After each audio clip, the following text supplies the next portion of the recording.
Cat Williams isn't alone in his beliefs, because Dave Chapelle previously addressed this matter in 2006, when he appeared on The Oprah Show. In that episode, Dave revealed that he didn't start connecting the dots about Hollywood's emasculation of black men until he was given a role in a movie he starred in alongside Martin Lawrence, where he had to wear a dress. Even after he told the producers that he felt wearing a dress was not relevant to the scene, they just kept pressuring him while reminding him that all the greats had done it, as if it was some rite of passion passage. They didn't leave him alone until they realized he would not wear the dress. Dave then explained that the issue was not about the dress itself, the problem was with how the industry tried to push black male artists into a corner to see how far they were willing to degrade themselves for money and fame.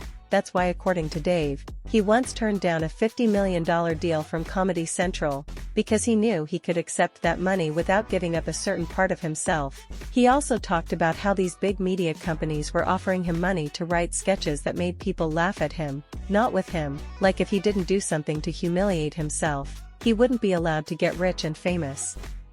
Now, when Kevin Hart was asked to comment on Dave's claims that black men were being forced to humiliate themselves for money in 2012, he said it's important for artists to protect their brand and not cross their boundaries on the issue of wearing a dress. He didn't exactly say he wouldn't wear a dress, but he said he had never had to cross any lines, and his personal beliefs had never been challenged up to that point, adding that he would never do something he didn't want to do just for money. But just a year later, Kevin appeared on an SNL skit wearing a dress. Understandably, this resulted in serious backlash from fans who accused him of being a sellout and being fake, because he was perpetuating the Hollywood emasculation of black men. Cat would later address this issue in an interview with Black Tree, where he pointed out that Kevin Hart was not special for being asked to wear a dress, because so many black men before him have been asked to do the same take. Media, for example, Cat believed it was Kevin's turn to go through the ritual the industry makes black men go through in response. Kevin Hart went on The Breakfast Club and slammed Cat for blaming his problems on Hollywood and his colleagues, but never taking responsibility for his actions and fixing up. Kevin claimed that the real reason why Cat wasn't mainstream was that he chose drugs over his career and refused to put in the work when other comedians Indians were doing so, and that's why big labels didn't want to have anything to do with him. Cat responded to that in this recent interview on Clubshare by saying he doesn't have an alcohol or substance problem, he is always in his right mind, but Kevin wouldn't know that because over the last 25 years, Kevin has made a point of not being in the same building with Cat. Then Cat said something interesting about his and Kevin's career that fans might not have previously known. Cat said that there was a 5-year period whereby the only movie roles Kevin got were ones that he had turned down or asked to be rewritten, because they contained unnecessary gay scenes. This is where fans began to wonder if the rumors about Kevin Hart being on the DL are true, because those rumors have been flying around for years. Now, people have always pointed out the relationship between Kevin and Diddy as a possible indication that Kevin might be having gay affairs with the Illuminati elites. Now, the Illuminati part of these rumors is important because Pat Williams also hinted at that in the interview when he was talking about Ludacris. Kate spoke about a time when he and Ludacris were invited to an Illuminati event where the elites had to choose between them. The conditions were that the person picked would have to cut off all their hair and be banned from doing sideburns forever in exchange for $200 million for 20 movies at $10 million per movie. Pat then said the Illuminati picked Ludacris and that his wife was also part of the Illuminati package. And apparently part of Ludacris's reward is his role in the Fast and Furious franchise, which he has made a ton of money from. Ludacris fired back at Cat. In a freestyle video, he dropped on X where he implied that Cat was lying. He said, "You never have to flex when you earned every one of your Fast and Furious checks." However, the point is that Cat Williams seems to know what he's talking about when he mentions the Illuminati, because he claims to have first-hand experience with them. So let's go back to Kevin Hart's alleged gay affairs. At this point, we should remember that Kevin has previously been called out for the homophobia opinions he shared on social media, but between 2009 and 2011 in his 2010 special, Seriously Funny, Kevin said, "One of my biggest fears is my son growing up and being gay. Keep in mind, I'm not homophobia. I have nothing against gay people, do what you want to do, but me being a heterosexual male, if I can prevent my son from being gay, I will." Then in one tweet from 2011, Kevin wrote, "Yo, If my son comes home and tries to play with my daughter's dollhouse, I'm gonna break it over his head and say in my voice, stop, that's gay. Kevin got a lot of backlash for these comments, and it was so severe that he had to step down as the Academy Awards host just 2 days after being appointed.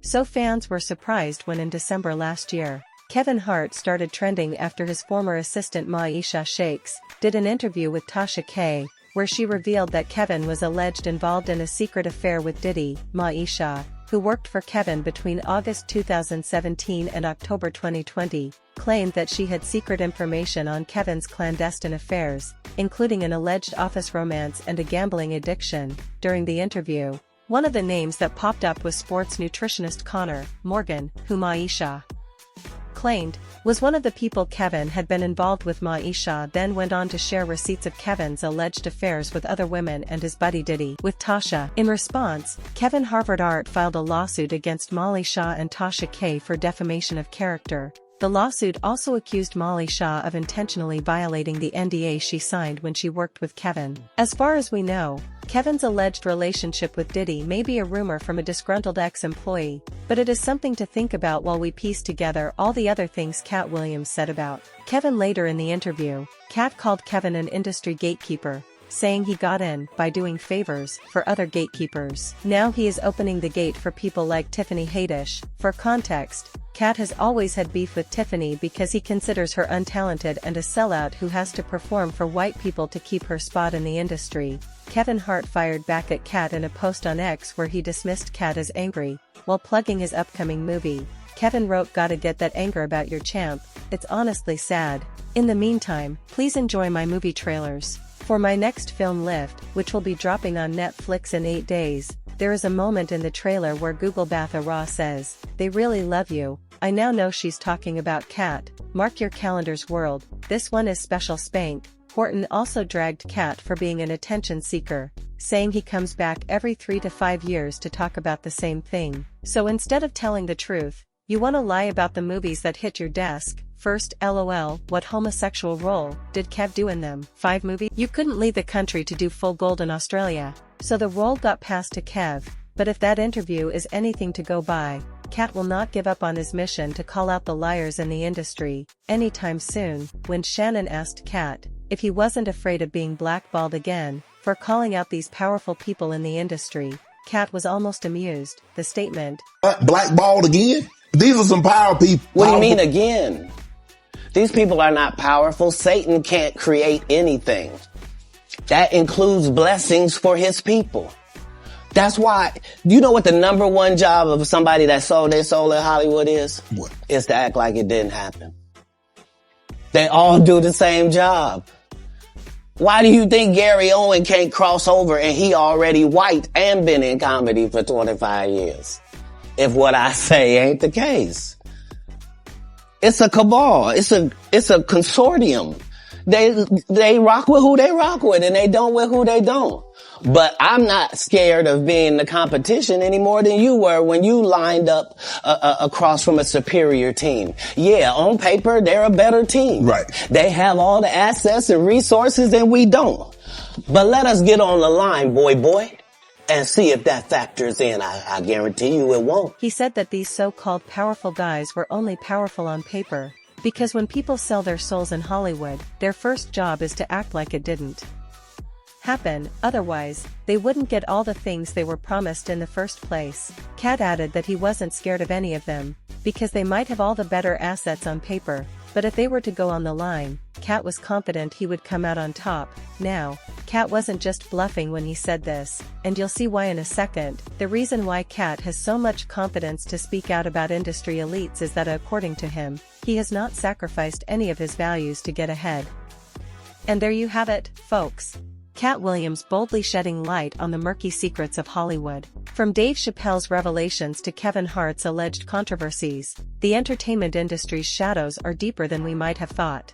Stay tuned as we continue to navigate the twists and turns of this unfolding drama. Until next time.